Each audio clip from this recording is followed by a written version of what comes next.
Friends, welcome back to our channel. ഇന്ന് നമ്മൾ കാണാൻ പോകുന്നത് ഫോർ എവർ യു പാർട്ട് 2-ൻ്റെ 8ാമത്തെ എപ്പിസോഡാണ്. എപ്പിസോഡിൻ്റെ സ്റ്റാർട്ടിങ്ങിൽ തന്നെ കാണിക്കുന്നത് ഇപ്പോൾ ടോൺഫെ ആണെങ്കിൽ ടൈഫൂണിന് വേണ്ടിയിട്ട് അവൻ്റെ അമ്മയുടെ ഇൻഫർമേഷൻസ് എല്ലാം തന്നെ കണ്ടുപിടിച്ച് കൊടുത്തതുകൊണ്ട് തന്നെ ഇപ്പോൾ അക്കാര്യത്തിന് അവൻ താങ്ക്സ് പറയുന്നുണ്ട്. എന്നിട്ട് ആ ഒരു പേപ്പറൊക്കെ നോക്കുമ്പോഴത്തേക്കും അവൻ്റെ അമ്മ ഹാഫ് ജാപ്പനീസ് ആണെന്നും അതുമാത്രമല്ല അവൻ്റെ അമ്മയ്ക്ക് 39 വയസ്സായെന്നും അവന് മനസ്സിലാക്കാൻ പറ്റുന്നുണ്ട്. അപ്പോൾ അവനിങ്ങനെ നോക്കിയിട്ട് പറയുന്നുണ്ട്, അപ്പോൾ അമ്മയ്ക്ക് 19 വയസ്സുള്ളപ്പോഴാണ് അമ്മയ്ക്ക് എന്നെ കിട്ടിയത്. ഒരുപക്ഷെ അമ്മ ആ സമയത്ത് എന്നെ കിട്ടാനായിട്ട് തയ്യാറായിരിക്കത്തില്ലായിരിക്കുമെന്ന്. ആ സമയം ടോൺഫെ ആണെങ്കിൽ എന്തൊക്കെ പറഞ്ഞാലും നിൻ്റെ അമ്മയ്ക്ക് നിന്നോട് സ്നേഹം ഉണ്ടല്ലോ, എല്ലാ ബർത്ത്ഡേക്ക് നിനക്ക് ഗിഫ്റ്റ് അയച്ച് തരുന്നുണ്ടല്ലോ എന്ന് പറയുന്നുണ്ട്. ടൈഫൂണും അത് ശരിയാണെന്നുള്ള രീതിയിൽ ഇരിക്കുന്ന സമയത്ത് ടോൺഫെ പറയുന്നുണ്ട്, അത് മാത്രമല്ല നിൻ്റെ അമ്മയുടെയും പേര് ജാപ്പനീസ് നെയിംസ് ആണ്, അതും രണ്ടുപേരുടെ പേരിൻ്റെ അർത്ഥം പൂക്കളാണെന്ന് പറയുന്നുണ്ട്. അതായത് നിൻ്റെ ജാപ്പനീസ് പേര് റെൻ എന്നാണ്, അതിൻ്റെ അർത്ഥം ലോട്ടസ് എന്നാണ്. നിൻ്റെ അമ്മയുടെ പേര് യൂറി എന്നാണ്, അതിൻ്റെ അർത്ഥം ലില്ലി എന്നാണെന്ന് പറയുന്നുണ്ട്. ആ സമയം തന്നെ ടൈഫൂൺ ആണെങ്കിൽ വീണ്ടും ആ ഒരു പേപ്പറിലൊക്കെ നോക്കിയ ശേഷം എൻ്റെ അമ്മയ്ക്ക് ഇപ്പോൾ മറ്റൊരു മകനുണ്ട്, അവൻ്റെ പേര് ദൈക്കി എന്നാണ്. അപ്പോൾ അതിൻ്റെ അർത്ഥം എനിക്കാണെങ്കിൽ മറ്റൊരു സിബ്ലിംഗ് ഉണ്ട്, ഭയങ്കര ക്യൂട്ടായിരിക്കും അല്ലേ കാണാൻ എന്നൊക്കെ പറയുന്നുണ്ട്. ആ സമയം ടോൺഫെ ആണെങ്കിൽ നിനക്ക് നിൻ്റെ അമ്മേനെ കാണണമെന്ന് ആഗ്രഹമുണ്ടോ എന്ന് ചോദിക്കുന്നുണ്ട്.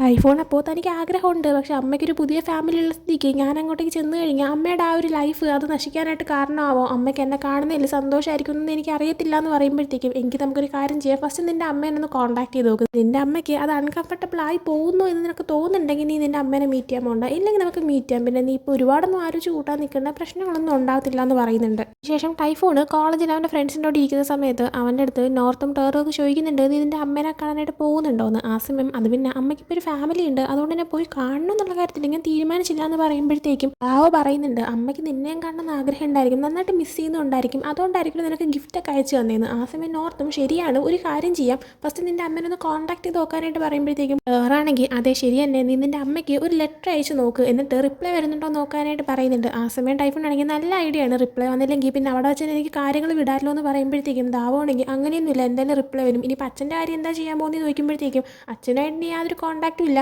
അച്ഛൻ ചെയ്തതിനുള്ള ശിക്ഷ അയാൾക്ക് കിട്ടിയും കഴിഞ്ഞു, അത്രേ ഉള്ളൂ എന്ന് പറയുന്നുണ്ട്. ആ സമയം ടേർ പറയുന്നുണ്ട്, നീ ഇപ്പോൾ ശരിക്കും നല്ല മെച്ചോർഡായിട്ടുണ്ട്, കാരണം മുമ്പ് എപ്പോഴും അച്ഛൻ്റെ കാര്യം സംസാരിച്ചാലും നീ വിഷമിക്കുമായിരുന്നല്ലോ എന്ന്. ആ സമയം ഓർത്ത് അതെ മുമ്പാണെങ്കിൽ വിഷമിച്ച് കണ്ണൊക്കെ നിറങ്ങിയിരുന്നേനെ, ഇപ്പോഴാണ് നീ ആക്ച്വലി അടിപൊളിയായി എന്നൊക്കെ പറയുമ്പോഴത്തേക്കും സത്യം പറയാം ഞാൻ അത്ര ലക്കി ആയിട്ടുള്ള ഒരാളല്ല, പക്ഷേ നിങ്ങളെ മീറ്റ് ചെയ്തത് അതെൻ്റെ ശരിക്കും ഭാഗ്യം തന്നെയാണ്, നിങ്ങൾ എപ്പോഴും എൻ്റെ കൂടെ ഉണ്ടായിരുന്നു, താങ്ക് യു എന്നൊക്കെ ടൈഫൂൺ പറയുന്നുണ്ട്. അതേസമയം തന്നെ പെട്ടെന്ന് ടേറാണെങ്കിൽ നോർത്തിനോട് താങ്ക് യു പറയാണ്, കാരണം നോർത്താണ് ഇവർ ഈ ഗ്രൂപ്പിൽ എപ്പോഴും ഭയങ്കര ഹാപ്പിനെസ്സും പോസിറ്റീവൊക്കെ കൊടുത്തിട്ട് ഇവരെപ്പോഴും ഇങ്ങനെ സപ്പോർട്ട് ചെയ്തുകൊണ്ടിരിക്കുന്നത് എല്ലാവരുടെ കാര്യത്തിലും. അതുകൊണ്ട് തന്നെ ടേറാണെങ്കിൽ ഇത്രയും കാലം അവനെ കളിയാക്കുമായിരുന്നെങ്കിലും ഇപ്പോൾ ഭയങ്കര ഒരു സ്നേഹത്തോടെ തന്നെ താങ്ക് യു സോ മച്ച് എന്നൊക്കെ പറയുന്നുണ്ട്. അത് കേൾക്കുമ്പോഴത്തേക്കും നോർത്തിനും സങ്കടമൊക്കെ വന്നിട്ട് നീ ഒന്ന് ചുമ്മാ ഇരുന്നേന്നൊക്കെ പറഞ്ഞിട്ട് അവൻ്റെ വിഷമമൊക്കെ മാറ്റിക്കളയാൻ നോക്കുന്നുണ്ട്. ടേറെ പോകും ഞാൻ കാര്യമായിട്ട് തന്നെ പറഞ്ഞതാണ്, നീ എപ്പോഴും ഞങ്ങളുടെ കൂടെ നിൽക്കാറുണ്ടല്ലോ എന്നൊക്കെ പറഞ്ഞ ശേഷം ദാവോരടുത്തും അതേപോലെ തന്നെ താങ്ക് യു എന്നെല്ലാം ബാക്കി മൂന്നിനും കൂടെയൊക്കെ ആയിട്ട് പറയുന്നുണ്ട്. അതിനുശേഷം പിന്നീട് അന്ന് നൈറ്റ് ടൈഫൂൺ വീട്ടിൽ ഇരിക്കുന്ന സമയത്ത് അവൻ്റെ അമ്മയ്ക്ക് ഒരു ലെറ്റർ എഴുതാൻ തീരുമാനിക്കുന്നുണ്ട്. ആ ഒരു ലെറ്റർ അമ്മയ്ക്ക് അയച്ചു നോക്കാമെന്നും അവൻ വിചാരിക്കുന്നുണ്ട്. അങ്ങനെ അവനാണെങ്കിൽ അമ്മയ്ക്ക് ലെറ്റർ എഴുതുന്നുണ്ട്.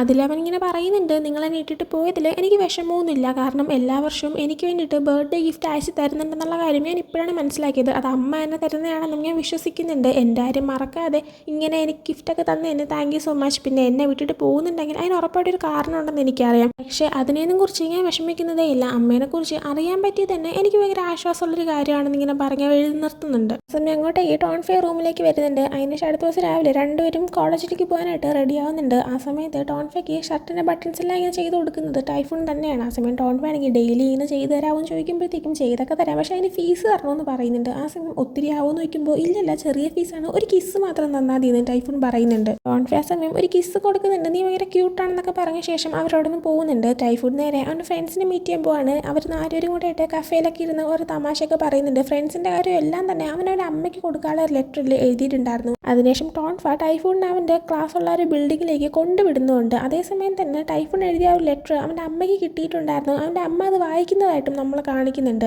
അന്ന് ഈവനിങ് ക്ലാസ് കഴിഞ്ഞിട്ട് ടൈഫൂണും ടോൺഫെ തിരിച്ച് വരുമ്പോഴത്തേക്കും അവർക്കാണെങ്കിൽ കുറേ ലെറ്റേഴ്സും സംഭവങ്ങളെല്ലാം വന്നിട്ടുണ്ടായിരുന്നു. അതിലേതെങ്കിലും ലെറ്റർ അവൻ്റെ അമ്മ എഴുതിയതാണെന്ന് ഇവർ രണ്ടുപേരും കൂടെ നോക്കുമ്പോഴത്തേക്കും ടൈഫൂണിൻ്റെ അമ്മയുടെ ലെറ്റർ ഒന്നും തന്നെ വന്നിട്ടുണ്ടായിരുന്നില്ല. അപ്പോൾ ടോൺഫെ അതിങ്ങനെ സങ്കടത്തോടെ പറയുമ്പോൾ ടൈഫൂണിന് വിഷമമായിട്ട് കുഴപ്പമില്ല, അമ്മയ്ക്കൊരു പക്ഷേ എന്നെ കാണണമെന്ന് ആഗ്രഹം ഉണ്ടാവത്തില്ല എന്ന് പറയുന്നുണ്ട്. എന്നാൽ ടോൺഫെ നീ അങ്ങനെ ചിന്തിച്ച് കൂട്ടണ്ടെന്ന് തിരിച്ചു പറയുന്നുണ്ട്. അടുത്ത ദിവസം രാവിലെ ടൈഫൂൺ ലിവിംഗ് റൂമിൽ ഇരിക്കുന്ന സമയത്ത് അവൻ്റെ അച്ഛൻ്റെ രണ്ടാമത്തെ ഭാര്യയായിട്ടുള്ള പ്രേ കോൾ ചെയ്യുന്നുണ്ട്. അവൻ്റെ അച്ഛൻ ഇപ്പോൾ ജയിലിലായതുകൊണ്ട് തന്നെ പ്രേയും പിന്നെ അവരുടെ മകളും ഇപ്പോൾ സേഫ് ആയിട്ടുണ്ടായിരുന്നു. അത് മാത്രമല്ല ടൈഫൂണുമായിട്ട് ഇവർക്ക് ഇപ്പോൾ സംസാരവും കണക്ഷനൊക്കെ ഉള്ളതുകൊണ്ട് തന്നെ അവനെ വിളിച്ചിട്ട് ഇതേപോലെ ഞങ്ങൾ ഇവരുടെ താമസിക്കാനായിട്ട് പോവാണ്, ഇടയ്ക്ക് മോളെയും കൊണ്ട് കാണാൻ വരാമെന്നൊക്കെ പറയുന്നുണ്ട്. കോൾ കട്ട് ചെയ്ത് കഴിയുമ്പോഴത്തേക്കും ടോൺഫെ ആണെങ്കിൽ വീടിൻ്റെ അകത്തേക്ക് ഒരു ബോക്സും കൊണ്ടുവരുന്നുണ്ട്. അത് ടൈഫൂണിൻ്റെ മുന്നിൽ വെക്കുമ്പോൾ ടൈഫൂണിൻ്റെ കാര്യം മനസ്സിലാവുന്നില്ല. ടോൺഫെ അത് ഓപ്പൺ ചെയ്യാനായിട്ട് അവൻ്റെ അടുത്ത് സന്തോഷപ്പെടുത്തുന്നത്. അങ്ങനെ ടൈഫൂൺ നോക്കുന്ന സമയത്താണ് അത് അവൻ്റെ അമ്മ അവൻ അയച്ചു കൊടുത്തൊരു ബോക്സ് ആണെന്ന് മനസ്സിലാവുന്നത്. ഓപ്പൺ ചെയ്ത് നോക്കുമ്പോഴത്തേക്കും എനിക്കും നിന്നെ മിസ് ചെയ്യുന്നുണ്ട്, ഐ എം സോറി എന്നൊക്കെ അവൻ്റെ അമ്മ ഇങ്ങനെ ഒരു ലെറ്ററിൽ എഴുതിയിട്ടുണ്ട്. അത് മാത്രമല്ല അവന് വേണ്ടിയിട്ട് സ്വീറ്റ്സും വെച്ചിട്ടുണ്ടായിരുന്നു. അതെല്ലാം തന്നെ ഇങ്ങനെ നോക്കിയിട്ട് ടൈഫൂണും ടോൺഫയും കഴിക്കുന്നുണ്ട്. അതിനുശേഷം ടൈഫൂൺ ടോൺഫയുടെ അടുത്ത് തന്നെ ഇങ്ങനെ ഹെൽപ്പ് ചെയ്തിട്ട് താങ്ക് യും പറയുന്നുണ്ട്. കുറച്ച് കഴിയുമ്പോഴത്തേക്കും ടൈഫൂൺ അവൻ്റെ ഫ്രണ്ട്സിനെ മീറ്റ് ചെയ്യാനായിട്ട് കഫേയിലേക്ക് വരുന്നുണ്ട്. അവിടെ വെച്ചിട്ട് ആ ഒരു സ്വീറ്റ്സ് ആണെങ്കിൽ അവൻ്റെ ഫ്രണ്ട്സിനും കൊടുക്കുന്നുണ്ട്. തൻ്റെ അമ്മ അയച്ചു തന്നെയാണെന്നും അമ്മേനെ മീറ്റ് ചെയ്യാൻ പോവാണെന്നൊക്കെ പറയുന്നുണ്ട്. വേറെ ആ സമയം എവിടെ വെച്ചാണ് അമ്മേനെ മീറ്റ് ചെയ്യാൻ പോകുന്നതെന്ന് ചോദിക്കുമ്പോൾ അമ്മ ഓൾറെഡി ഒരു അഡ്രസ്സ് പറഞ്ഞിട്ടുണ്ട്, അവിടെ വെച്ചാണ് ഞങ്ങൾ മീറ്റ് ചെയ്യാൻ പോകുന്നതെന്ന് പറയുന്നുണ്ട്. ആ സമയം ജപ്പാനിൽ വെച്ചാണ് മീറ്റ് ചെയ്യാൻ പോകുന്നതെന്ന് നോർത്ത് ചോദിക്കുമ്പോഴത്തേക്കും അതേ നാവും പറയുന്നുണ്ട്. വേറെ അപ്പോൾ പറയുന്നുണ്ട്, അപ്പോൾ നീയും ടോൺഫയും വീണ്ടും ജപ്പാനിലേക്ക് ഒരു ഡേറ്റിന് പോകാണോ, അടിപൊളിയാണല്ലോ എന്നൊക്കെ അവരിങ്ങനെ പറയുന്നുണ്ട്. അതേസമയം തന്നെ ഇവർ ഓർഡർ ചെയ്ത ഡ്രിങ്ക്സ് കൊടുക്കാനായിട്ട് അങ്ങോട്ടേക്ക് ജിബ് വരുന്നുണ്ട്. ജിബ് അതെല്ലാം കൊടുത്തിട്ട് പോകാനായി നിൽക്കുന്ന സമയത്ത് ജിബിനെ വിളിച്ചിട്ട് അവൻ്റെ അമ്മ കൊണ്ടുവന്ന സ്വീറ്റ്സ് ആണെങ്കിൽ ടൈഫൂൺ കൊടുക്കുന്നുണ്ട്. ആ സമയം നോർത്തും ടവറും കൂടെ ആയിട്ട് ജിബിൻ്റെ അടുത്ത് പറയുന്നുണ്ട് ഇതേപോലെ ടൈഫൂണും ടോൺഫയും വീണ്ടും ജപ്പാനിലേക്ക് പോവാണെന്ന്. ആ സമയം ജിബ് ഓ അങ്ങനെയാണെന്നൊക്കെ ചോദിച്ചിട്ട് നോർത്തിൻ്റെയും ടവറിൻ്റെ ഒക്കെ കൂടി ഇരുന്നിട്ട് ടൈഫൂണിൻ്റെ അടുത്ത് നിങ്ങൾ ഹണിമൂണിന് പോകാണെന്നൊക്കെ ചോദിച്ചിട്ട് അവനായിട്ട് കളിയാക്കുന്നുണ്ട്. അതിനുശേഷം പിന്നീട് കാണിക്കുന്നത് ടൈഫൂൺ ടോൺഫയുടെ കൂടെ ഷോപ്പിങ്ങിന് വേണ്ടിയിട്ട് പോകുന്നതാണ്. അവിടെ ചെന്ന് ഡ്രസ്സൊക്കെ എടുക്കുന്ന സമയത്ത് ടൈഫൂൺ ഒരെണ്ണം മതി എന്ന് പറഞ്ഞാലും ടോൺഫ ആണെങ്കിൽ അവൻ്റെ അടുത്ത് 2 എടുത്തോ 3 എടുത്തോ എന്നൊക്കെ പറഞ്ഞിട്ട് അവൻ എന്നിട്ട് സ്പോയിൽ ചെയ്യുന്നുണ്ടായിരുന്നു. അതിനുശേഷം അടുത്തൊക്കെ ഇങ്ങനെ ഷോപ്പിംഗ് ചെയ്ത് നടക്കുമ്പോഴത്തേക്കും ഒരു ക്യാമറയൊക്കെ ഉള്ള കട കാണുമ്പോഴത്തേക്കും അങ്ങോട്ടേക്ക് ചെന്നിട്ട് ടൈഫൂൺ ആണെങ്കിൽ ക്യാമറ നോക്കുന്നുണ്ട്. ഇപ്പം തന്നെ അവൻ്റെ ഒരുപാട് ക്യാമറാസ് ഉണ്ട്, എന്നാലും അവൻ ആഗ്രഹമുള്ളതുകൊണ്ട് തന്നെ അവൻ നോക്കുന്നുണ്ട്. ടോൺഫ അത് എതിർക്കാതെ വാങ്ങിച്ചു കൊടുക്കാൻ തന്നെ പറയുന്നുണ്ട്. എന്നാൽ ടൈഫൂൺ എന്നെ ഇങ്ങനെ സ്പോയിൽ ചെയ്യാൻ നിൽക്കരുതെന്ന് പറയുമ്പോഴത്തേക്കും എനിക്കിപ്പോഴാണ് സത്യം പറഞ്ഞ ഹില്ലിൻ്റെയും പിന്നെ ജോഹാൻ്റെ സിറ്റുവേഷൻ മനസ്സിലായത്. ഒരു ബോയ് ഫ്രണ്ടിനെ കിട്ടുമ്പോഴത്തേക്കും അവനിങ്ങനെ പൊന്നോലേക്ക് നോക്കണമെന്നായിരിക്കും അവരുടെ ആഗ്രഹം. അതുമാത്രമാണ് ഞാനും ഇപ്പോൾ ചെയ്യുന്നത്. നിനക്ക് വേണമെങ്കിൽ നമുക്ക് ക്യാമറ വാങ്ങാമെന്ന് പറയുന്നുണ്ട്. ടൈഫൂൺ എന്നാൽ ഇല്ല കുഴപ്പമില്ല, ഇപ്പോൾ തന്നെ ഒരുപാട് ക്യാമറാസ് കയ്യിലുണ്ടല്ലോ, ഇത് വേണമെങ്കിൽ പിന്നെ വാങ്ങാം, പിന്നെ എൻ്റെ കയ്യിൽ ഇരിക്കുന്ന ക്യാഷ് അത് അമ്മേനെ മീറ്റ് ചെയ്യാനായിട്ട് ജപ്പാനിൽ പോകുന്ന സമയത്ത് യൂസ് ചെയ്യാമെന്ന് പറയുന്നുണ്ട്. അന്നിനായിട്ട് അവർ രണ്ടുപേരും കൂടെ ആയിട്ട് ജപ്പാനിലേക്ക് പോകാനായിട്ട് അവരുടെ ലഗേജ് എല്ലാം തന്നെ പാക്ക് ചെയ്യുന്നുണ്ട്. ആ സമയം ടൈഫൂൺ എടുത്ത് ടെൻഷൻ ഉണ്ടോയെന്നൊക്കെ ചോദിക്കുമ്പോൾ ടെൻഷൻ ഉണ്ട്, അതേപോലെ തന്നെ അമ്മേനെ കാണുന്ന കാര്യം എടുത്തിട്ട് നല്ല സന്തോഷമുണ്ടെന്ന് പറയുന്നുണ്ട്. അങ്ങനെ നെക്സ്റ്റ് ഡേ തന്നെ അവരാണെങ്കിൽ അവിടെ എത്തുന്നുണ്ട്. അമ്മ പറഞ്ഞ ഒരു അഡ്രസ്സിലേക്കും അവരെത്തുന്നുണ്ട്. എന്നാൽ ആ ഒരു വീടിൻ്റെ ഫ്രണ്ടിൽ ചെന്ന് നിന്നിട്ട് ടൈഫൂൺ ഭയങ്കര ടെൻഷനായി നിൽക്കുന്നതാണുമ്പോൾ ടോൺഫ ആണെങ്കിൽ എല്ലാം ഓക്കെ ആയിരിക്കും എന്ന് പറഞ്ഞാൽ സമാധാനിപ്പിക്കുന്നുണ്ട്. അപ്പോൾ തന്നെ അങ്ങോട്ടേക്ക് ടൈഫൂണിൻ്റെ അമ്മ ഡോറ് തുറന്ന് പുറത്തേക്ക് വരുന്നുണ്ടായിരുന്നു. വരുമ്പോൾ തന്നെ ടൈഫൂൺ ഇത് ഞാനാണെന്നൊക്കെ പറയുന്നുണ്ട്. അപ്പോൾ തന്നെ അമ്മയാണെങ്കിൽ ഇതിൻ്റെ കടയിൽ ഭയങ്കര സന്തോഷമുണ്ടെന്നൊക്കെ പറഞ്ഞിട്ട് അവരകത്തേക്ക് വിളിക്കുന്നുണ്ട്. അകത്തേക്ക് ചെന്നിരുന്ന് കഴിയുമ്പോഴത്തേക്കും ടോൺഫയുടെ അടുത്ത് ടൈഫൂണിൻ്റെ അമ്മ നീയാണോ എന്നെ ഫോൺ ചെയ്ത് സംസാരിച്ചതെന്നിങ്ങനെ ചോദിക്കുന്നുണ്ട്. ആ സമയം ടോൺഫ ആണെങ്കിൽ ആ അതെ ടൈഫൂണിന് നിങ്ങളെ മീറ്റ് ചെയ്യണമെന്ന് നല്ല ആഗ്രഹം ഉണ്ടായിരുന്നു, അതുകൊണ്ട് തന്നെ നിങ്ങളെ എങ്ങനെയും കണ്ടുപിടിക്കാനുള്ള ശ്രമത്തിലായിരുന്നു ഞാൻ. അങ്ങനെ കണ്ടുപിടിച്ചപ്പോഴാണ് ഞാൻ കോൾ ചെയ്തെന്ന് പറയുമ്പോഴത്തേക്കും താങ്ക് യു സോ മച്ച്, നിങ്ങളെ ഹെൽപ്പ് കാരണമാണ് എനിക്ക് എൻ്റെ മോനെ ഇപ്പോൾ കാണാൻ പറ്റിയെന്നെല്ലാം തന്നെ ടോൺഫയോട് പറയുന്നുണ്ട്. ടൈഫൂൺ അമ്മയും കൂടെ ആയിട്ട് പുറത്തേക്ക് മാറി എന്ന് സംസാരിക്കുന്നുണ്ട്. ടൈഫൂണിൻ്റെ അമ്മയാണെങ്കിൽ അവൻ്റെ അടുത്ത് പറയുന്നുണ്ട് ഞാൻ നിന്നെ ഒരുപാട് മിസ് ചെയ്യുന്നുണ്ട്, എനിക്ക് ഇതിൻ്റെ അടുത്ത് ദേഷ്യവും തോന്നിയിട്ടില്ല, എനിക്ക് നിന്നെ കാണണമെന്ന് ഒരുപാട് ആഗ്രഹം തോന്നിയിട്ടുണ്ടെന്ന്. അതേസമയം തന്നെ ടോൺഫ മറ്റൊരിടത്തേക്ക് മാറിയിരിക്കുകയായിരുന്നു. ആ സമയം ഒരു പയ്യനാണെങ്കിൽ ക്ലാസ് കഴിഞ്ഞ് വരുന്നുണ്ട്. അവൻ്റെ പേര് ദൈക്കി എന്നാണ്. ദൈക്കി ടൈഫൂണിൻ്റെ അനിയനായിട്ട് വരും, കാരണം അവൻ്റെ അമ്മയുടെ ഇപ്പോൾ ഉള്ള മകനാണ് ദൈക്കി എന്ന് പറയുന്നത്. അപ്പോൾ ദൈക്കിനെ കാണുമ്പോൾ തന്നെ ഹലോ സുഖാണെന്നൊക്കെ ചോദിച്ചിട്ട് അവൻ്റെ അടുത്ത് ജാപ്പനീസിൽ തന്നെ ടോൺഫ ആണെങ്കിൽ സംസാരിക്കുന്നുണ്ട്. അതേസമയം തന്നെ വീണ്ടും ടൈഫൂണിൻ്റെ അമ്മേനെ കാണിക്കുകയാണെങ്കിൽ അമ്മ പറയുന്നുണ്ട് ടൈഫൂണിൻ്റെ അടുത്ത് ഞാൻ മുമ്പ് നിൻ്റെ മുത്തശ്ശി മരിച്ച സമയത്ത് മുത്തശ്ശിയുടെ ചാരം അവരെ നാട്ടിലേക്ക് എത്തിക്കാനായിട്ടായിരുന്നു പുക്കറ്റിലേക്ക് വന്നത്. അവിടെ വെച്ചാണ് നിൻ്റെ അച്ഛനെ ഞാൻ മീറ്റ് ചെയ്തത്.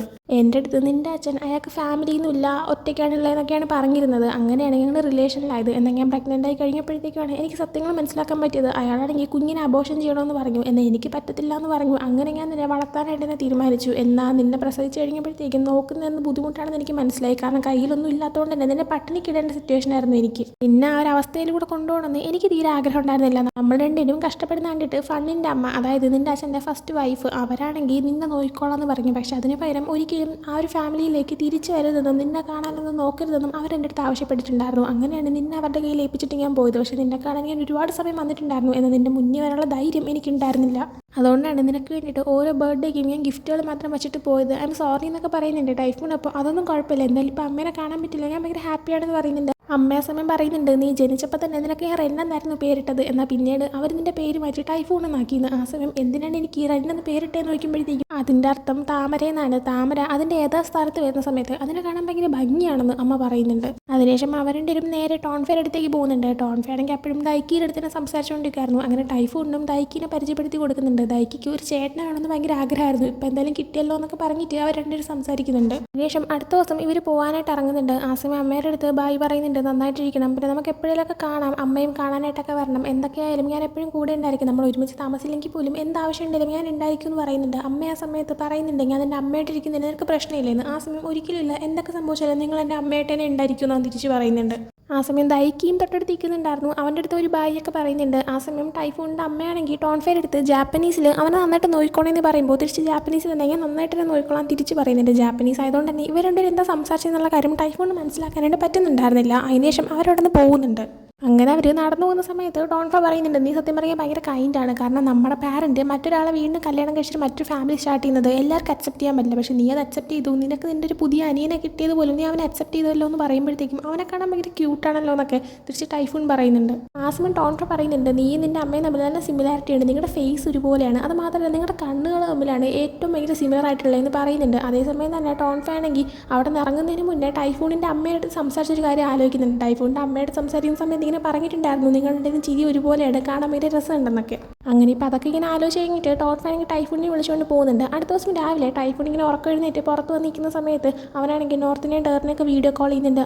അവരുടെ കൂടെ തന്നെ ഹില്ലും ജോഹാനും ഉണ്ടായിരുന്നു. ഹില്ലും ജോഹാനും ആണെങ്കിൽ ടോൺഫ എവിടെയാണെന്ന് ഇങ്ങനെ ചോദിക്കുമ്പോൾ ടോൺഫ ആണെങ്കിൽ ഉറക്കമായിരുന്നു. ഞാനിങ്ങനെ പുറത്തേക്ക് വന്നതാണെന്ന് പറയുമ്പോൾ തന്നെ ടോൺഫയും പുറത്തേക്ക് വന്നിട്ട് ഗുഡ് മോർണിംഗ് എന്നൊക്കെ പറഞ്ഞിട്ട് അവൻ്റെ കവളൊരു കിസ് കൊടുക്കുന്നുണ്ട്. ആ സമയം ഇതൊക്കെ കണ്ടുകൊണ്ടിരിക്കുന്ന ഫ്രണ്ട്സ് ആണെങ്കിൽ ശരിയെന്നാൽ ഞങ്ങൾ കോൾ കട്ട് ചെയ്യുന്നതെന്ന് പറഞ്ഞ് അവരാ ഒരു വീഡിയോ കോളും കട്ട് ചെയ്തിട്ട് പോകുന്നുണ്ട്. ആ സമയം ടൈഫൂൺ ആണെങ്കിൽ എന്തിനാ വീഡിയോ കോളിൽ വെച്ച് കിസ് ചെയ്തത്, അതെല്ലാം അവർ കണ്ടില്ലേ എന്ന് പറഞ്ഞിട്ട് അപ്സെറ്റ് ആവുന്നുണ്ട്. ആ സമയം കുഴപ്പമില്ല അതൊന്നും വലിയ പ്രശ്നമുള്ള കാര്യമെന്ന് പറയുമ്പോൾ അത് പ്രശ്നമുള്ള കാര്യമാണെന്ന് തന്നെ ടൈഫൂൺ പറയുന്നുണ്ട്. ആ സമയം ശരി നിൻ്റെ ദേഷ്യവും പിണക്കവും ഞാൻ ഇപ്പം മാറ്റി തരാമെന്ന് പറഞ്ഞിട്ട് ഒരു കിസ്സും കൂടെ ഞാൻ തരാമെന്ന് പറഞ്ഞ് അവന് കിസ്സൊക്കെ കൊടുക്കുന്നുണ്ട്. വീട്ടിൽ ഗുഡ് മോർണിംഗ് ഒക്കെ പറയുന്നുണ്ട്. അതിനുശേഷം ഇവർ തിരിച്ച് വരെ നാട്ടിലേക്ക് പോകുന്നുണ്ട്. അവിടെ എത്തിക്കഴിഞ്ഞിട്ടുള്ള നെക്സ്റ്റ് ഡേ തന്നെ ക്ലാസ്സിന് വേണ്ടിയിട്ട് ടോൺഫ പോകുന്ന സമയത്ത് അവൻ ഹില്ലിൻ്റെ അടുത്തും ടേറിൻ്റെ അടുത്തും ആർത്തറിനോട് സംസാരിക്കുന്ന സമയത്ത് ഇന്ന് ടൈഫൂണിൻ്റെ ബർത്ത്ഡേ ആയിരുന്നു. ഹില്ലും ടേറും കൊടുക്കാനായിട്ട് ഉദ്ദേശിക്കുന്ന ഗിഫ്റ്റ് ടേറാണ് വാങ്ങിച്ചതും ജോഹാൻ എന്താണ് വാങ്ങേണ്ടതെന്ന് അറിഞ്ഞുകൂടാത്തതുകൊണ്ട് അത് വാങ്ങിച്ചത് നോർത്താണെന്നൊക്കെ പറയുന്നുണ്ട്. ആർത്തിടപ്പോൾ എനിക്കും ഇത് ഗിഫ്റ്റാണ് വാങ്ങേണ്ടതെന്ന് അറിയത്തില്ല, നീ വാങ്ങുമെന്ന് ജോഹാനോട് ചോദിക്കുമ്പോൾ എന്നെ കൊണ്ടൊന്നും പറ്റത്തില്ല എന്ന് അവൻ പറയുന്നുണ്ട്. ആ സമയം ടോൺഫയാണെങ്കിൽ നിങ്ങളെല്ലാവരും ഗിഫ്റ്റ് വാങ്ങിച്ചു കൊടുക്കുന്നതിന് താങ്ക് യു എന്നൊക്കെ പറയുന്നുണ്ട്. എന്നിട്ട് ടോൺഫയർ എടുത്ത് നീ എന്ത് ഗിഫ്റ്റാണ് ടൈഫൂണിന് വാങ്ങിച്ചു കൊടുത്തേന്ന് ചോദിക്കുന്നുണ്ട്. അതേസമയം തന്നെ ടൈഫൂണിനെ കാണിക്കുമ്പോൾ അവനാണെങ്കിൽ ക്ലാസ് ഇല്ലാത്തതുകൊണ്ട് ഉറക്കം എഴുന്നേക്കുന്നേ ഉണ്ടായിരുന്നുള്ളൂ. അവൻ ഉറക്കം എഴുന്നേക്കുന്ന സമയത്ത് അവൻ്റെ ബെഡിൽ തന്നെ അവനുള്ള ഗിഫ്റ്റ് ഇരിപ്പുണ്ടായിരുന്നു. അവനിങ്ങനെ നോക്കുമ്പോഴത്തേക്കും അതിനോട് ഒരു ലെറ്റർ ഇരിക്കുന്നുണ്ട്. അതിൻ്റെ അകത്ത് ടോൺഫയാണെങ്കിൽ ഹാപ്പി ബർത്ത്ഡേ, എല്ലാ ദിവസവും എനിക്ക് നല്ലൊരു ദിവസമായിരിക്കട്ടെ, നിൻ്റെ കൂടെ എപ്പോഴും ഞാൻ ഉണ്ടായിരിക്കും എന്നൊക്കെ പറഞ്ഞ് എഴുതിയിട്ടുണ്ട്. അതിനുശേഷം ഗിഫ്റ്റ് നോക്കുമ്പോഴത്തേക്കും അതൊരു പാവയും പിന്നെ ക്യാമറയൊക്കെ ആയിരുന്നു. വീണ്ടും ടോൺഫാനൊക്കെ കാണിക്കുമ്പോൾ ടോൺഫ അവൻ്റെ ഫ്രണ്ട്സിൻ്റെ അടുത്ത് ഞാൻ ക്യാമറയാണ് വാങ്ങിച്ചു കൊടുത്തതെന്ന് പറയുമ്പോൾ ഷോ ഫുള്ള് സെറ്റപ്പാണല്ലോ എന്നൊക്കെ തിരിച്ച് ആർട്ടിലൊക്കെ പറയുന്നുണ്ട്. അതിനുശേഷം പിന്നീട് ടൈഫൂണിനെ കാണിക്കുകയാണെങ്കിൽ അവൻ്റെ ഫ്രണ്ട്സിനെ മീറ്റ് ചെയ്യാനായിട്ട് പോവാണ്. അപ്പോൾ നോർത്തും ടേറും എല്ലാവരും തന്നെ അവന് വേണ്ടിയിട്ടുള്ള ഗിഫ്റ്റ് എല്ലാം വാങ്ങി റെഡിയാക്കി വെച്ചിട്ടുണ്ടായിരുന്നു. അതെല്ലാം അവൻ്റെ കൊടുക്കുന്നുണ്ട്. ആ സമയം ടൈഫൂണിനാണെങ്കിൽ ഇതിൽ ആരെ ഗിഫ്റ്റ് ആക്കാൻ ഫസ്റ്റ് ഓപ്പൺ ചെയ്യേണ്ടത്, ആരും ഓപ്പൺ ചെയ്യുന്നത് അവിടെ ഓപ്പൺ ചെയ്യട്ടെ എന്നൊക്കെ ഇങ്ങനെ ചോദിച്ചിരിക്കുന്നുണ്ട്. അതിനുശേഷം ടൈഫൂണും ടോൺഫയും കൂടെ ആയിട്ട് ടോൺഫയുടെ ക്ലാസ് കഴിയുമ്പോഴത്തേക്കും പുറത്തേക്കൊക്കെ ഒന്ന് പോകുന്നുണ്ട്. അവിടെ വെച്ചിട്ട് പുതിയതായിട്ട് കിട്ടിയ ഒരു ക്യാമറയിൽ കുറേ ഫോട്ടോസൊക്കെ ടൈഫൂൺ എടുക്കുന്നുണ്ട്. നല്ല രസമുണ്ട് കാണാനൊക്കെ പറയുന്നുണ്ട്. ടോൺഫയർ ഫോട്ടോസ് ഒക്കെ തന്നെ എടുക്കുന്നുണ്ട്. ആ സമയം ടൈഫൂൺ ടോൺഫയോട് ചോദിക്കുന്നുണ്ട്, നീ മുമ്പ് എൻ്റെ അടുത്ത് പറഞ്ഞിട്ടുണ്ട് നീ ആരുടെ ആകാശമായി തീരത്തില്ല, നിനക്ക് അതിന് താല്പര്യമില്ല, ഇപ്പോഴും നിൻ്റെ അഭിപ്രായം അങ്ങനെ തന്നെയാണെന്ന് ചോദിക്കുമ്പോഴത്തേക്കും ഇല്ല ഇപ്പം അങ്ങനെയല്ല, നിനക്ക് വേണ്ടിയിട്ട് നിനക്ക് ആവശ്യമുള്ള ആരായി തീരാനും ഞാൻ തയ്യാറാണെന്ന് തിരിച്ച് മറുപടി പറയുന്നുണ്ട്. അതിനുശേഷം അന്ന് ടൈഫൂണിൻ്റെ ബർത്ത്ഡേ ആയതുകൊണ്ട് തന്നെ ആയിരിക്കും അതിൻ്റെ സ്പെഷ്യലായിട്ട് ഇവരെല്ലാവരും ഒരുമിച്ച് ഫ്രണ്ട്സ് എല്ലാവരും കൂടെ ആയിട്ട് ഫുഡ് കഴിക്കാനായിട്ട് പോന്നിട്ട് അവരുടെ കൂട്ടത്തിലില്ലാത്തത് ആർത്തിട്ട് മാത്രമായിരുന്നു. ദാവ വരെ വന്നിട്ടുണ്ടായിരുന്നു. ദാവ അങ്ങനെ എപ്പോഴും പോകാറില്ല. പക്ഷേ ഇപ്പോൾ ദാവ വന്നതുകൊണ്ട് തന്നെ നോർത്താണെങ്കിൽ ദാവ എടുത്ത് നീ എന്തായാലും വന്ന് നന്നായി എന്നൊക്കെ പ്രത്യേകിച്ച് പറയുന്നുണ്ട്. അങ്ങനെ ഒരു ഫുഡൊക്കെ കഴിച്ച് കഴിഞ്ഞിട്ട് ഇവർ ഡ്രിങ്ക് ചെയ്യുന്നുണ്ട്. ദാവോ അങ്ങനെ അധികം ഡ്രിങ്ക് ചെയ്യുന്നില്ല. എന്നാൽ ടേറും പിന്നെ നോർത്തും പിന്നെ ടൈഫൂണും കൂടെ ആയിട്ട് ഭയങ്കരമായിട്ട് ഡ്രിങ്ക് ചെയ്യുന്നുണ്ടായിരുന്നു. ഡ്രിങ്ക് ചെയ്ത് മൂന്നെണ്ണം കൂടെ മൂന്നുപേരെയും ബോയ് ഫ്രണ്ട്സിൻ്റെ തോളിലേക്ക് ചാരി വീഴുന്നുമുണ്ട്. ടൈഫൂണിനെ പിന്നീട് അവിടെ നിന്ന് ടോൺഫ തിരിച്ച് വീട്ടിലേക്ക് എത്തിക്കുമ്പോൾ ഡ്രിങ്ക് ചെയ്തതുകൊണ്ട് തന്നെ ടൈഫൂൺ എന്തൊക്കെയോ പറയുന്നുണ്ടായിരുന്നു. അതിൻ്റെ കൂട്ടത്തിൽ ടോൺഫയുടെ എടുത്ത് ടോൺഫയ്ക്ക് കുട്ടികളെ ഇഷ്ടമാണോ, നമുക്ക് ഇത്രയും കുട്ടികളെ വേണം, പക്ഷേ നിനക്ക് ജോലി കിട്ടി കഴിഞ്ഞാൽ നിനക്ക് എന്നെയും കുട്ടികളെ നോക്കാൻ നേരം ഉണ്ടായിരിക്കത്തില്ലല്ലോ, അപ്പോൾ കുട്ടികളുടെ ഫേവറേറ്റ് അച്ഛൻ ഞാൻ തന്നെ ആയിരിക്കും, അവർക്ക് എന്നെ ആയിരിക്കും വലിയ കൂടുതൽ ഇഷ്ടം എന്നൊക്കെ പറയുമ്പോഴത്തേക്കും നീ എന്തായാലും പേടിക്കണ്ടായിരുന്നു, നിനക്കും കുട്ടികൾക്ക് വേണ്ടിയിട്ടുള്ള സമയമല്ല, ഞാൻ ഉറപ്പായിട്ടും കണ്ടുപിടിക്കും എന്നൊക്കെ പറയുമ്പോൾ നീയും അച്ഛനായിരിക്കും എന്നൊക്കെ ഇങ്ങനെ ഇരുന്ന് പറയുന്നുണ്ട്.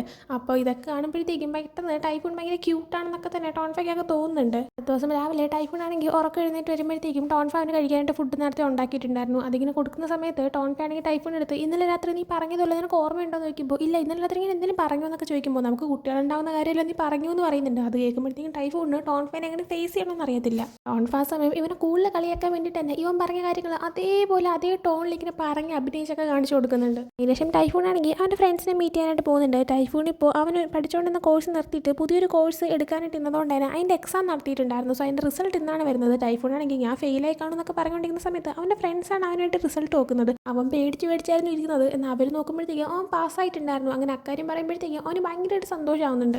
അതിനുശേഷം ടൈഫൂൺ തിരിച്ച് വീട്ടിലേക്ക് വന്നു കഴിയുമ്പോഴത്തേക്കും ക്യാമറ യൂസ് ചെയ്തിട്ട് അവനാണെങ്കിൽ ആകാശത്തിൻ്റെ ഒരു ഫോട്ടോ എടുക്കുന്നുണ്ട്. ആ ഒരു ഫോട്ടോയിൽ ഡെയിലി ആകാശം മാറിക്കൊണ്ടിരിക്കുകയാണെന്ന് ഇങ്ങനെ എഴുതുന്നുണ്ട്. അതിനുശേഷം അവൻ്റെ ബുക്കിൽ ഒരു ഡയറി റൈറ്റിംഗ് പോലെ ഇങ്ങനെ എഴുതുന്നുണ്ട്. അതിൽ അവൻ എഴുതുന്നത് ഇങ്ങനെയായിരുന്നു, ഞാൻ എൻ്റെ ലൈഫിൽ ഒത്തിരി പേർക്ക് വേണ്ടിയിട്ട് ലെറ്റർ എഴുതിയിട്ടുണ്ട്, എന്നാൽ ആദ്യമായിട്ട് ഞാൻ എനിക്ക് വേണ്ടി തന്നെ ഒരു ലെറ്റർ എഴുതാനായിട്ട് പോവാണ്, എല്ലാം പേടിച്ച് ഫേസ് ചെയ്യാനായിട്ടൊക്കെ മടിച്ച് ചെയ്യുന്ന ഒരു സമയത്ത് ഞാനാണെങ്കിൽ എന്ത് ചെയ്യണമെന്ന് അറിയാതെ പെട്ടുപോയൊരു നേരത്ത് എൻ്റെ ലൈഫ് ഇങ്ങനെയൊന്നും ആയിത്തീരുന്നത് ഞാൻ ഒട്ടും എക്സ്പെക്ട് ചെയ്തല്ല. പക്ഷേ ഇപ്പോൾ ഞാൻ പഴയതുപോലെയല്ല. എനിക്ക് ഒരുപാട് കാര്യങ്ങൾ ഫേസ് ചെയ്യാൻ പറ്റി. എൻ്റെ ഹാർഡ്ഷിപ്പുകളും ബുദ്ധിമുട്ടുകളും എല്ലാം എനിക്ക് തരണം ചെയ്യാനായിട്ട് പറ്റി. അത് മാത്രമല്ല നല്ല കുറേ ഫ്രണ്ട്സിനെ കിട്ടി, എന്നെ സ്നേഹിക്കുന്ന ഒരാളെ കിട്ടി. ഞാനിപ്പോൾ ഭയങ്കര ഹാപ്പിയാണെന്നൊക്കെ പറഞ്ഞ് അവൻ എഴുതുന്നുണ്ട്. അതൊക്കെ എഴുതി കഴിഞ്ഞ ശേഷം അവൻ റൂമിൽ പോയിട്ട് ഒരു ബോക്സ് ഓപ്പൺ ചെയ്തിട്ടുണ്ട്. അതിൻ്റെ അകത്ത് അവനും ഫണ്ടും ഒരുമിച്ചിരിക്കുന്ന ഫോട്ടോസായിരുന്നു ഉണ്ടായിരുന്നത്. അതിനുശേഷം അവനാണെങ്കിൽ അവൻ ആഗ്രഹിച്ച കോഴ്സിൻ്റെ അകത്ത് ഇപ്പോൾ എക്സാം എഴുതി സെലക്ഷൻ കിട്ടിയതുകൊണ്ട് തന്നെ നെക്സ്റ്റ് ഡേ തൊട്ട് അവൻ്റെ പുതിയ സ്റ്റാർട്ടിംഗ് ആയിരുന്നു ക്ലാസ്സിൻ്റെ. സോ അവനിങ്ങനെ തനിച്ച് ക്ലാസ്സിലേക്ക് പോകുന്നുണ്ട്. ക്ലാസ് കഴിഞ്ഞ് ഇറങ്ങുന്ന സമയത്ത് ടോൺഫ ഞാൻ നിന്നെ ഒന്ന് പിക്ക് ചെയ്യാമെന്ന് പറഞ്ഞ് മെസ്സേജ് ഇടുമ്പോൾ അതിൻ്റെ ആവശ്യമില്ല അവൻ തിരിച്ച് റിപ്ലൈ കൊടുക്കുന്നുണ്ട്. അതേസമയം തന്നെ ടോൺഫ അവൻ്റെ ഫ്രണ്ട്സിൻ്റെ അവിടെ ക്ലാസ് കഴിഞ്ഞ് നടന്നു വരുമായിരുന്നു. ടോൺഫയുടെ അടുത്ത് അവനിങ്ങനെ പറഞ്ഞതുകൊണ്ട് തന്നെ ടോൺഫ അവൻ്റെ ഫ്രണ്ട്സിനോട് പറയുന്നുണ്ട്, ഇതേ ടൈഫോൺ എൻ്റെ അടുത്ത് അവന് പിക്ക് ചെയ്യാൻ പോകണ്ടെന്ന് പറഞ്ഞെന്ന്. ആ സമയം ആർത്തിന് അവനെ കളിയാക്കാൻ വേണ്ടിയിട്ട്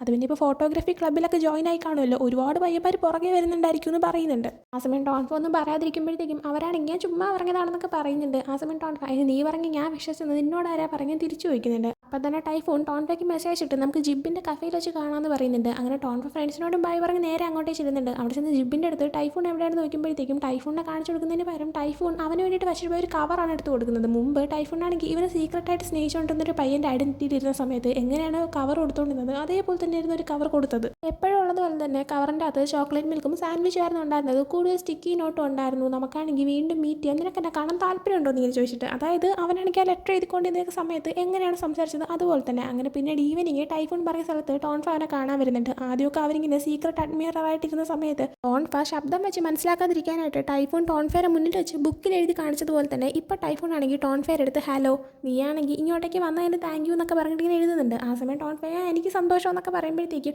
അന്ന് ഞാൻ നിന്റെ മുന്നിൽ എന്നെ സ്വയം റിവീൽ ചെയ്യാതെ നടന്നു പോയിരുന്നെങ്കിൽ നമ്മളിപ്പോൾ എവിടെ എത്തുമായിരുന്നു എന്ന് ചോദിക്കുന്നുണ്ട്. ആ സമയം ടോൺഫ ഞാൻ അന്ന് പറഞ്ഞ പോലെ തന്നെ ഒരിടത്ത് എത്തിയില്ലെങ്കിൽ പോലും നിനക്ക് വേണ്ടി ഞാൻ കാത്തിരിക്കുമായിരുന്നു എന്ന് പറയുന്നുണ്ട്. ആ സമയം ടൈഫോൺ എത്ര വർഷം വേണമെങ്കിലും കാത്തിരിക്കുമോ, 1 വർഷം കാത്തിരിക്കുമെന്ന് നോക്കുമ്പോൾ കാത്തിരിക്കും എന്ന് പറയുന്നുണ്ട്. 2 വർഷം കാത്തിരിക്കുമെന്ന് നോക്കിയപ്പോൾ അതും കാത്തിരിക്കുമെന്ന് പറയുന്നത്. അങ്ങനെ 5 വർഷം കാത്തിരിക്കുമോ 10 വർഷം കാത്തിരിക്കുമോ എന്നൊക്കെ അവൻ ചോദിക്കുന്നുണ്ട്. ടോൺഫ ആ സമയം പറയുന്നുണ്ട് നീ ഇനിയെങ്കിലും സംസാരിച്ചില്ല എന്തിനൊക്കെ ഞാൻ പണിഷ്മെൻറ്റ് തരുമെന്ന്. ആ സമയം ടൈഫോൺ ആണെങ്കിൽ ആ പണിഷ്മെൻറ്റ് തന്നെന്നുള്ള രീതിയിൽ തന്നെ ഒന്നും മിണ്ടാതിരിക്കുന്നുണ്ട്. അങ്ങനെ ടോൺഫ 10 വരെ എണ്ണുന്നുണ്ട്. എണ്ണി കഴിയാറാവുന്ന സമയത്ത് ടൈഫോൺ ആണെങ്കിൽ ഞാൻ ചുമ്മാ പ്രാങ്ക് ചെയ്താണെന്ന് പറയുന്നുണ്ട്. എന്നാൽ ടോൺഫ ഒന്നും കേൾക്കുന്നില്ല. ടൈഫോണിനെ പിടിച്ച് അടുത്തേക്ക് നിർത്തിയിട്ട് ഐ ലവ് യു എന്ന് പറഞ്ഞ് അവനെ കിസ് ചെയ്യുന്നുണ്ട്. അതും കാണിച്ചിട്ടാണ് ഇവരുടെ ഈ ഒരു സ്റ്റോറി ഇവിടെ എൻഡ് ആവുന്നത്. സോ ഈ ഒരു എപ്പിസോഡ് നിങ്ങൾക്ക് ഇഷ്ടപ്പെട്ടിട്ടുണ്ടെങ്കിൽ ലൈക്ക് ചെയ്യുക, ഷെയർ, സബ്സ്ക്രൈബ് ചെയ്യുക. പുതിയ വീഡിയോ വരുന്നത് വരെ ബൈ.